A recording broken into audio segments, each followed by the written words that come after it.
Hi everyone, and welcome to week 5. This week we're shifting gears and we are moving away from our institutions unit where we were learning about the institutions in the American federal government and what roles they play in environmental politics.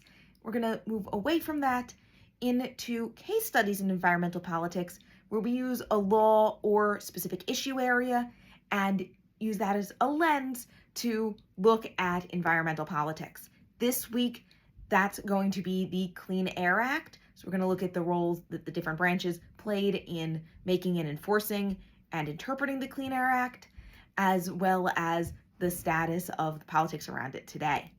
So this week, you'll notice that there are no classes scheduled on October 2nd, 3rd, and 4th. So we don't have classes those 3 days. So our deadlines and requirements for this week are going to be a little bit shifted. Keep an ear out for that. Now, this week to get started, you'll head on over to Brightspace as usual. Module for week 5 has all the materials for the week. Our discussion board this week is going to involve an activity that draws on the data literacy skills you learned in your data literacy worksheet last week. So what you're going to do is you're going to find an infographic related to the Clean Air Act, and you're going to talk about it a little in terms of what we're learning this week about the Clean Air Act and what that infographic tells us.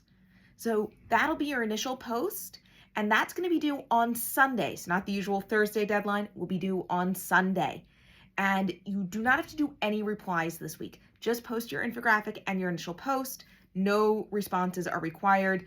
You'll notice that Brightspace on the rubric will still say there's responses required. Don't worry about that. There aren't any. Just the initial post this week by Sunday. If you did not submit either of the worksheets for the portfolio project, that was the media literacy worksheet and the data literacy worksheet, please submit them this week. I'm freezing all late penalties, so there will be a late penalty, but not too severe, so you can submit them this week and still earn credit. So please do that. It's important for your grade, but it's also going to really help you as we engage in discussions on our discussion boards every week and as you put together your portfolio. So get those in as soon as you can if you haven't already. This week, my office hours are shifted to Sunday because of the holiday. If that doesn't work for you or if there's no times available, feel free to reach out by email and we can schedule something, or you can just ask me your questions by email. Have a great week, and if you celebrate the holiday, Shana Tova, and if you don't, enjoy your days off.